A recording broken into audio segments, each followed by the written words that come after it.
Hello friend, welcome to friends at preparation YouTube channel.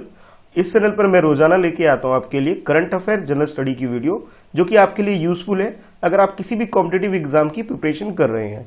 Video को utilise करिए आप practice के रूप में और चेक करिए कि आपका प्रिपरेशन का क्या लेवल है, और लास्ट में आप कमेंट करके अपना स्कोर भी जरूर मेंशन करिए।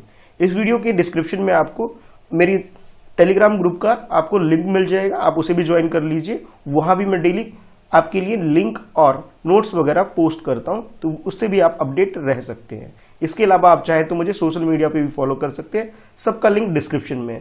बाकी वीडियो भी आप देख सकते हैं नीचे डिस्क्रिप्शन से। चलिए स्टार्ट करते हैं फिर। इस क्वेश्चन में आपसे जो पूछा जा रहा है वो कुछ इस तरह से है, which of the following are main reason responsible for occurrence of landslide. It means ये जो क्वेश्चन आपसे पूछा जा रहा है, इसके अंदर लैंडस्लाइड के बारे में पूछा जा रहा है कि मेन रीजन क्या है कि लैंडस्लाइड के आने का। यानी कि आपको आइडेंटिफाइंग करना है कि मेन रीजन क्या है, क्या चीज ऐसी होती है जो कि रिस्पॉन्सिबल होती है लैंडस्लाइड के लिए। तो आपके पास ये फर्स्ट स्टेटमेंट है, यानी कि आप ये बोल सकते हो ये फर्स्ट रीजन है।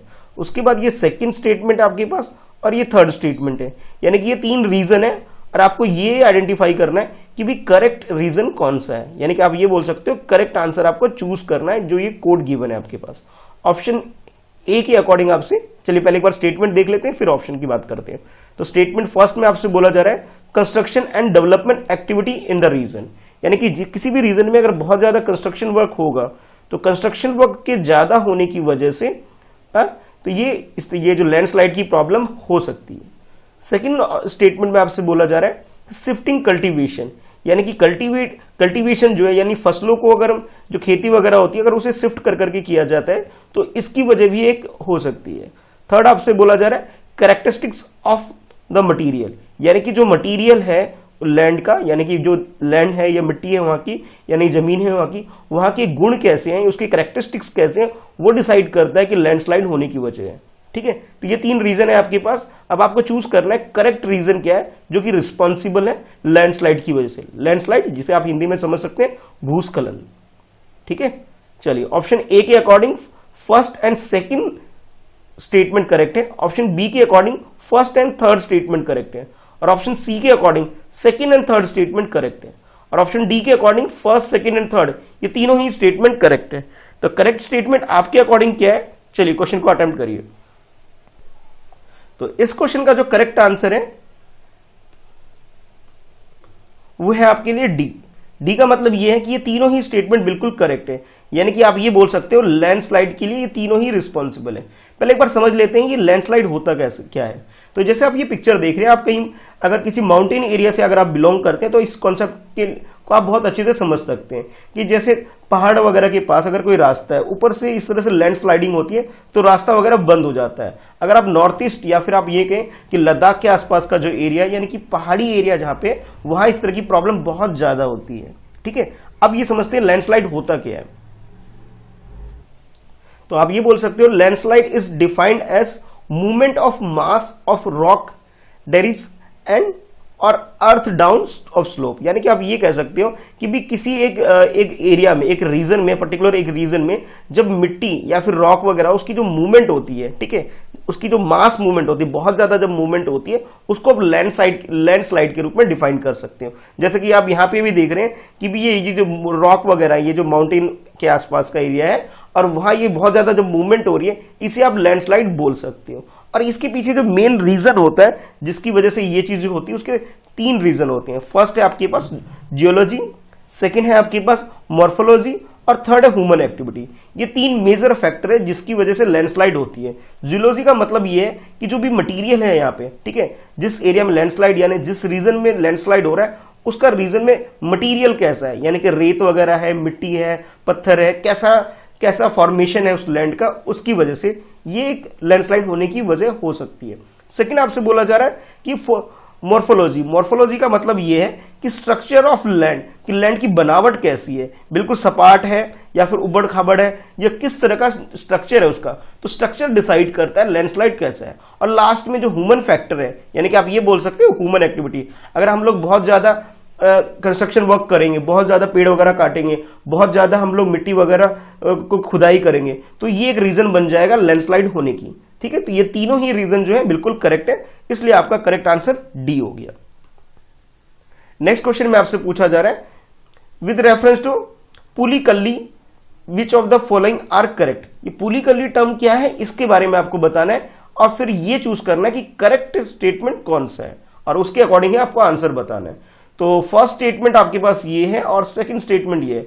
According to first statement, Pulikali is a recreational folk art from the state of Kerala. यानी कि जो पुलिकल्ली की बात करें ये केरला का एक रिक्रिएशनल फोक आर्ट है, ये स्टेटमेंट 1 में आपसे बोला जा रहा है। सेकंड स्टेटमेंट में आपसे बोला जा रहा है it is perform on the occasion of new year in Kerala. यानी कि केरला के अंदर जब नया साल आता है तब ये पलिकुल्ली को परफॉर्म किया जाता है। तो ये सेकंड स्टेटमेंट में ना, फर्स्ट स्टेटमेंट में बोला जा रहा है ये एक रिक्रिएशनल फोक आर्ट है, यानी कि आप ये कह सकते हो लोग इसे मनोरंजन के लिए इस लोक आर्ट को यूज करते हैं। तो दो स्टेटमेंट है, आपको बताना है करेक्ट स्टेटमेंट क्या है। ऑप्शन ए के अकॉर्डिंग फर्स्ट स्टेटमेंट करेक्ट है, ऑप्शन बी के अकॉर्डिंग सेकंड स्टेटमेंट करेक्ट है, ऑप्शन सी के अकॉर्डिंग बोथ 1 और 2 यानी कि दोनों ही स्टेटमेंट करेक्ट है, और ऑप्शन डी के according neither 1 nor 2 it means ये दोनों ही स्टेटमेंट गलत है। तो करेक्ट स्टेटमेंट क्या है ये आपको बताना है। चलिए क्वेश्चन को अटेम्प्ट कर लीजिए।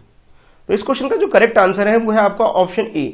ए का मतलब ये है कि जो फर्स्ट स्टेटमेंट है ये बिल्कुल करेक्ट है, यानी कि ये जो फोक आर्ट है आप ये बोल सकते हो केरला से बिलोंग करते हैं और जिसका नाम है पुलिकल्ली। पुलिकल्ली ये केरला का एक फोक आर्ट है, यानी कि ये लोग अपने मनोरंजन के लिए, रिक्रिएशनल एक्टिविटी के लिए ये फोक आर्ट परफॉर्म करते हैं, जो कि आप पिक्चर में यहाँ देख सकते हैं कि लोगों ने अपने चेहरे को टाइगर का जो मांस है उसे लगाया हुआ है और पूरी बॉडी को भी पेंट किया हुआ है टाइगर के शेप में।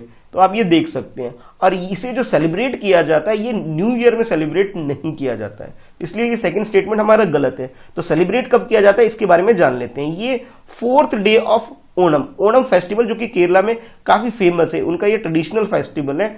इस फेस्टिवल में जो 4th डे होता है, 4th डे को ये सेलिब्रेट होता है पुलिकल्ली। अच्छा, पुलिकल्ली का मतलब यहाँ पे ये है, जो पुली वर्ड है, पुली वर्ड इसे मलयालम में बोला जाता है लेपर्ड या फिर टाइगर आप बोल सकते हो।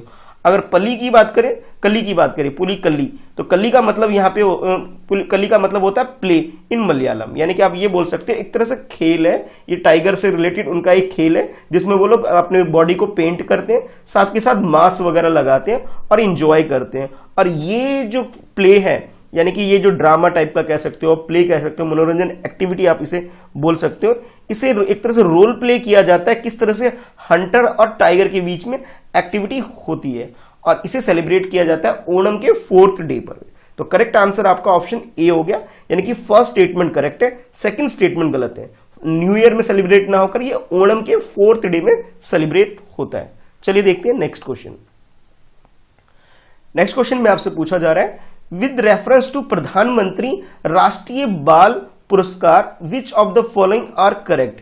यानी कि आपको बताना है कि प्रधानमंत्री राष्ट्रीय बाल पुरस्कार जो दिया जाता है हमारी कंट्री के अंदर, उसके रिगार्डिंग में आपके पास ये दो स्टेटमेंट है, ये फर्स्ट स्टेटमेंट है और ये सेकंड स्टेटमेंट है। आपको बताना है कि भी करेक्ट स्टेटमेंट कौन सा है, ठीक है। तो आपको ये चूज करना है करेक्ट आंसर इन चार ऑप्शन के अंदर। तो फर्स्ट स्टेटमेंट के according it was formally known as the national child award for exceptional achievement, यानी कि जो पहले इसका जो नाम था इस पुरस्कार का, जिसे अभी आज के टाइम पे प्रधानमंत्री राष्ट्रीय बाल पुरस्कार बोला जा रहा है, पहले इसे national child award for exceptional achievement के लिए दिया जाता था, ठीक है। यानी कि आप ये बोल सकते हो कि इसका नाम चेंज कर दिया गया है according to first statement. Second statement में आपसे बोला जा रहा है it is India's highest civilian honour bestowed upon exceptional achiever under the age of 15, यानी कि 15 साल से जो कम उम्र के जो बच्चे हैं उसको ये अवार्ड जो दिया जाता है हमारी कंट्री में, ये हाईएस्ट ऑनर है इंडिया के अंदर, ठीक है। ये बोला जा रहा है आपका सेकंड स्टेटमेंट में। अब आपको ये बताना है कि करेक्ट आंसर क्या है। ऑप्शन ए के अकॉर्डिंग फर्स्ट स्टेटमेंट करेक्ट है, ऑप्शन बी के अकॉर्डिंग सेकंड स्टेटमेंट करेक्ट है, और ऑप्शन सी के अकॉर्डिंग बोथ 1 और 2 दोनों ही स्टेटमेंट करेक्ट है, और ऑप्शन डी के according neither 1 nor 2, it means ये दोनों ही स्टेटमेंट क्या है, गलत है। तो करेक्ट आंसर क्या है, प्रधानमंत्री राष्ट्रीय बाल पुरस्कार के बारे में। चलिए क्वेश्चन को अटेम्प्ट कर लीजिए। तो इस क्वेश्चन का जो करेक्ट आंसर है, करेक्ट आंसर इसका ऑप्शन ए है, यानी कि जो फर्स्ट स्टेटमेंट है ये बिल्कुल करेक्ट है। यानी कि आप ये बोल सकते हो कि प्रधानमंत्री राष्ट्रीय बाल पुरस्कार, जिसका पुराना नाम आप बोल सकते हो national child award for exceptional achievement, इसका पुराना नाम था। ये बात बिल्कुल सही है, यानी कि करेक्ट है। अब बात करते हैं सेकंड स्टेटमेंट की, जिसके अंदर ये बोला गया था कि भी ये जो अवार्ड दिया जाता है 15 ईयर से जो कम उम्र के जो बच्चे होते हैं, ठीक है, उनको ये अवार्ड दिया जाता है और ये हाईएस्ट सिविलियन अवार्ड है अंडर 15। ये जो स्टेटमेंट आपको सेकंड दिया था ये गलत है, बल्कि सही स्टेटमेंट ये है कि इंडिया हाईएस्ट सिविलियन ऑनर की अगर हम बात करें तो ये लेस देन 18 ईयर तक के लिए दिया जाता है, ठीक है, यानी कि 15 साल तक के कम उम्र के लिए बच्चों के लिए नहीं है ये, बल्कि ये कह सकते हो आप, ये 18 ईयर से जो कम उम्र के बच्चे उनको जो ये अवार्ड जो दिया जाता है ये हाईएस्ट सिविलियन अवार्ड है। और इसे जो दिया जाता है जब हमारी कंट्री में रिपब्लिक डे सेलिब्रेट होता है तो उस वीक में इसे दिया जाता है। देने वाले हैं हमारे कंट्री के जो प्रेसिडेंट होते हैं, जैसे आज के टाइम पे कोविंद जी हैं, रामनाथ कोविंद जो हमारे प्रेसिडेंट है वो देते हैं आज के टाइम पर में, ठीक है। तो जो भी प्रेसिडेंट होंगे कंट्री में वो प्रेसिडेंट इस अवार्ड को देते हैं, ठीक है। और इस पुरस्कार को दिया जाता है वो 2 कैटेगरी के अंदर दिया जाता है। फर्स्ट कैटेगरी होती है बाल शक्ति पुरस्कार और दूसरी कैटेगरी होती है बाल कल्याण पुरस्कार। 2 कैटेगरी के अंदर इसे दिया जाता है, हर साल दिया जाता है। और ये जो दिया जाता है रिपब्लिक डे के वीक वाले दिन, यानी कि आप ये बोल सकते हो जब भी हमारी कंट्री में 26 जनवरी आता है तो 26 जनवरी के 7 दिन के आसपास में ही, यानी कि उस वीक में ही, उस सप्ताह में इस अवार्ड को बच्चों को दिया जाता है। और ये देने वाले जो होते हैं वो हमारी कंट्री के प्रेसिडेंट होते हैं। तो करेक्ट आंसर जो हो गया आपका ऑप्शन ए हो गया। अब आपके लिए छोटा सा क्वेश्चन ये है कि आपको ये बताना है कि भी 18 ईयर से जो ज्यादा उम्र के जो लोग होते हैं उनके लिए हमारी कंट्री में हाईएस्ट ऑनर क्या है, ये आपको बताना है। बहुत इजी क्वेश्चन है, आप लोग आंसर कर सकते हैं, नीचे कमेंट बॉक्स में जरूर आंसर करिए। नेक्स्ट क्वेश्चन में आपसे पूछा जा रहा है विद रेफरेंस टू भविष्य portal consider the following statement, यानी कि भविष्य पोर्टल क्या है इसके बारे में आपको बताना है। ये है आपके पास स्टेटमेंट 1 और ये है आपके पास स्टेटमेंट 2। फर्स्ट स्टेटमेंट के according it is being implemented by the ministry of electronic and information technology, यानी कि ये जो भविष्य पोर्टल है इसको जो मेंटेन करने का जो काम करती है वो करती है हमारी कंट्री के अंदर ministry of electronic and information technology. अच्छा, दूसरा जो स्टेटमेंट है उसमें आपसे बोला जा रहा है this portal will help to integrating the electronic pension payment order, जिसे शॉर्ट में आप बोल सकते हो EPPO विद डिजी लॉकर। यानी कि सेकंड स्टेटमेंट में आपसे ये बोला जा रहा है ये जो भविष्य पोर्टल है, ठीक है, यानी कि आप ये बोल सकते हो भविष्य पोर्टल का जो काम है वो हमारी कंट्री में EPPO का मतलब यहां पे ये है कि भी इलेक्ट्रॉनिक पेंशन पेमेंट ऑर्डर को हमारी कंट्री में डिजी लॉकर के साथ इसे जोड़ा जाना का इसमें काम किया जाता है। यानी कि आप एक मिनट इसे आप बोल सकते हो कि भी ये EPPO और को साथ में इसे डिजी लॉकर को कंबाइंड किया जाता है। डिजी लॉकर क्या होता है कि गवर्नमेंट की तरफ से एक सर्वर प्रोवाइड किया जाता है जहां पे आपके डॉक्यूमेंट वगैरह आप सुरक्षित रख सकते हैं और जब आपको जरूरत पड़े तो वहां से आप डाउनलोड करके किसी को भी दे सकते हो, ठीक है। और डिजी लॉकर के जो डॉक्यूमेंट आप डाउनलोड करते हैं उसमें आपको वेरिफिकेशन कराने की किसी से जरूरत नहीं होती है। तो यानी कि सेकंड स्टेटमेंट के अकॉर्डिंग ये है कि इस पोर्टल का जो मेन काम है ये EPPF को डिजी लॉकर के साथ में इंटीग्रेट करने का, इसे जोड़ने का काम करती है। तो 2 स्टेटमेंट हो गया, आपको बताना है कि करेक्ट आंसर क्या है, यानी कि करेक्ट स्टेटमेंट को चुन करते हुए ऑप्शन ए के अकॉर्डिंग फर्स्ट स्टेटमेंट करेक्ट है, ऑप्शन बी के अकॉर्डिंग सेकंड स्टेटमेंट करेक्ट है, ऑप्शन सी के अकॉर्डिंग फर्स्ट और सेकंड दोनों ही स्टेटमेंट करेक्ट है और ऑप्शन डी के according neither one not two, it means ये दोनों ही स्टेटमेंट गलत है। तो करेक्ट स्टेटमेंट क्या है ये आपको बताना है भविष्य पोर्टल के बारे में। तो इस क्वेश्चन का जो करेक्ट आंसर है वो है आपका ऑप्शन बी। बी का मतलब ये है कि जो सेकंड स्टेटमेंट है वो तो करेक्ट है, फर्स्ट स्टेटमेंट गलत है। तो पहले बात कर लेते हैं करेक्ट स्टेटमेंट जो उसकी बात कर लेते हो। तो यानी कि जो आपसे बोला गया कि इलेक्ट्रॉनिक पेंशन पेमेंट ऑर्डर, जिसे शॉर्ट में EPPO भी आप बोल सकते हो, इसे डिजी लॉकर के साथ कनेक्ट किया जाता है इस पोर्टल को यूज करके, जिसका नाम है भविष्य पोर्टल। यानी कि जो सेकंड स्टेटमेंट है ये तो आपका बिल्कुल करेक्ट है। अब बात करते हैं फर्स्ट स्टेटमेंट की। तो फर्स्ट स्टेटमेंट में ये है कि आपसे ये बोला गया था ये जो पोर्टल है इसे जो मेंटेन करने का जो काम करती है वो करती है ministry of electronic and information technology. ये बात बिल्कुल गलत है, इसे ministry of electronic information technology इसे मेंटेन ना करके इसे करती है, इसे ministry of personnel public grievance and pension की जो मिनिस्ट्री है वो इसे काम करती है। यानी कि हमारी कंट्री में जितने भी लोग गवर्नमेंट जॉब में होते हैं, जब वो रिटायर होते हैं तो उन्हें पेंशन किस तरह से प्रोवाइड की जाएगी उसके रिगार्डिंग में ये एक फैसिलिटी है जिसमें उनके जो रिटायरमेंट के जो भी बाद जो पेंशन आनी है उसके रिलेटेड डॉक्यूमेंट आज ई पोर्टल जनरेट किया गया हमारे कंट्री के अंदर, जिसमें क्या होता है कि उनके डिजी लॉकर को और उनके अकाउंट को एक साथ जोड़ दिया जाता है विद हेल्प ऑफ भविष्य पोर्टल के साथ। ठीक है, और इस काम को करने वाले जो इंस्टीट्यूशन है वो है पब्लिक फाइनेंस मैनेजमेंट सिस्टम, इसके थ्रू ये काम किया जाता है। और मिनिस्ट्री जो इसमें इन्वॉल्व होती है वो होती है ministry of personnel public grievance and pension. ठीक है, यानी कि आप ये बोल सकते हो ये एक तरह का pension sanction and payment tracking system है कि भी ओल्ड एज में जब कोई रिटायर हो जाएगा तो उसकी पेंशन पहुंची या नहीं पहुंची या किस लेवल पे कहां पे काम अटका हुआ है उसको ट्रेस करने के लिए इस सिस्टम का यूज किया जाता है। तो करेक्ट आंसर जो आपका हो जाएगा वो ऑप्शन बी, यानी कि सेकंड स्टेटमेंट करेक्ट है। फर्स्ट स्टेटमेंट में गलत था मिनिस्ट्री की वजह से। ठीक है, चलिए देखते हैं नेक्स्ट क्वेश्चन। नेक्स्ट क्वेश्चन में आपसे पूछा जा रहा है with reference to export preparedness index 2020, यानी कि अभी इस ईयर का एक्सपोर्ट प्रिपेयर्डनेस इंडेक्स के बारे में आपसे क्वेश्चन पूछा जा रहा है और आपसे बोला जा रहा है कि भी करेक्ट स्टेटमेंट क्या है ये आपने बताना है।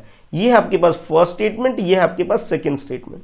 According to first statement it is release by the world economic forum, यानी कि एक्सपोर्ट प्रिपेयर्डनेस इंडेक्स जो पब्लिश करती है वो करती है world economic forum. First statement में बोला जा रहा है। सेकंड स्टेटमेंट में बोला जा रहा है it scrutiny the regulatory framework for export of different country, यानी कि ये स्क्रूटनी का काम करती है, छानबीन का काम करती है ये इंस्टीट्यूशन की हर कंट्री का कि उसमें एक्सपोर्ट का क्या लेवल चल रहा है और क्या फ्रेमवर्क है। ठीक है, ये आपसे बोला जा रहा है सेकंड स्टेटमेंट के अंदर। तो ये दो स्टेटमेंट हो गए। अब आपको ये बताना है कि भी करेक्ट आंसर क्या है करेक्ट स्टेटमेंट को चूज करते हुए। According to option A first statement correct है, ऑप्शन बी के अकॉर्डिंग सेकंड स्टेटमेंट करेक्ट है, ऑप्शन सी के अकॉर्डिंग बोथ 1 और 2 दोनों ही स्टेटमेंट करेक्ट है, और ऑप्शन डी के according neither 1 nor 2, it means दोनों ही स्टेटमेंट गलत है। तो करेक्ट आंसर क्या है, चलिए क्वेश्चन को अटेम्प्ट कर लीजिए। तो इस क्वेश्चन का जो करेक्ट आंसर है वो आपका ऑप्शन डी है।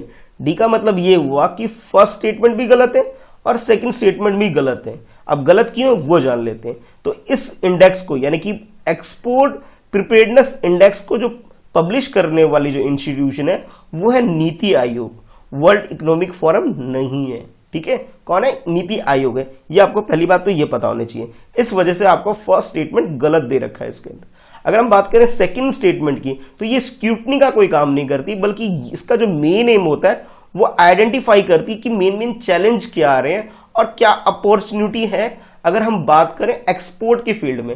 यानी कि आप ये बोल सकते हो हमारी कंट्री के अंदर अलग अलग जो स्टेट्स हैं, पूरे स्टेट के अंदर या नेशनल लेवल पर हम किस तरह से एक्सपोर्ट को इंक्रीज कर पाए, अपने एक्सपोर्ट को बढ़ाने के लिए ये जो इंस्टीट्यूशन है यानी कि नीति आयोग ये चेक करती है इस इंडेक्स के माध्यम से कि किस तरह से हम अपॉर्चुनिटी क्रिएट कर सकें जिससे कि हमारा जो एक्सपोर्ट है उसे इंक्रीज किया जा सके। और साथ के साथ ये भी देखा जाता है कि किस तरह के चैलेंजेस फेस किया जा रहा है और जिसे रिमूव कर करके पूरी कंट्री एक्सपोर्ट को इंक्रीज कर सकती है। और साथ के साथ इसमें जितने भी स्टेट है उन सबकी एक रैंकिंग तैयार की जाती है। तो यानी कि आप ये बोल सकते हो कि ये जो रैंकिंग जो डिसाइड करने वाला जो इंस्टीट्यूशन है वो है नीति आयोग, और गुजरात इसमें नंबर 1 पे है। अभी जो रिसेंटली EPI 2020 जो पब्लिश हुआ है उसके अकॉर्डिंग। सेकंड नंबर पे महाराष्ट्र है और थर्ड नंबर पे तमिलनाडु है। तो इसमें जो मेनली जो 11 पिलर्स पॉइंट को ऑब्जर्व किया जाता है जिस बेसिस पे ये इंडेक्स तैयार किया जाता है, जो कि मैंने यहाँ पे आपको मेंशन कर दिया है। आप वीडियो को पॉज करके आप इसे पढ़ सकते हैं, इसके अंदर कौन कौन से फैक्टर हैं। ठीक है, तो ये आप देख सकते हैं। ठीक है, आज की इस वीडियो में इतना ही है। आपके लिए क्वेश्चन ये है, आपके लिए जो फर्स्ट क्वेश्चन जो मैंने आपसे पूछा था कि वो आपको ये बताना है कि भी हमारी कंट्री के अंदर जो 18 ईयर से जो अबव है यानी 18 ईयर जो प्लस है उनमें जो हाईएस्ट सिविलियन अवार्ड जोन सा दिया जाता है वो आपको बताना है। साथ के साथ आपको ये बताना है 2020 में अभी जो रिसेंटली एक अवार्ड अनाउंस हुआ है कि ब्रेवरी अवार्ड बोल सकते हो उसे, जो प्रधानमंत्री से रिलेटेड जो ये अवार्ड है जो बच्चों से रिलेटेड, ये इसकी बात कर रहा हूं मैं। जो अभी ये जो अवार्ड है अभी प्रधानमंत्री राष्ट्रीय बाल पुरस्कार जो अभी अनाउंस हुआ है, तो इसे किसे दिया जा रहा है, बहुत सारे बच्चों को दिया जाता है। ये किसी भी एक बच्चे का आपको नाम बताना है। ठीक है, तो ये आपके लिए 2 क्वेश्चन होने वाले हैं आज के लिए। फर्स्ट क्वेश्चन में आपको ये बताना है कि भी हाईएस्ट सिविलियन अवार्ड हमारी कंट्री में क्या है। सेकंड क्वेश्चन आपके लिए ये हो जाएगा कि अभी जो 2020 में जिसको भी अवार्ड मिले हैं किसी भी एक बच्चे का आप नाम बता सकते हैं। ठीक है, चलिए फिर मिलते हैं नेक्स्ट वीडियो में। आज की इस वीडियो में इतना है। वीडियो को लाइक करिए, अपने फ्रेंड में से शेयर करिए और मिलते हैं फिर next video friends at preparation YouTube channel पे। बाकी लिंक आपके डिस्क्रिप्शन में, आप वीडियो देख सकते हैं और जो स्क्रीन पे आपके पास जो वीडियो आ रही है इसे भी देख करके आप इसे रिवाइज कर सकते हैं और भी अपने करंट अफेयर पोर्शन को।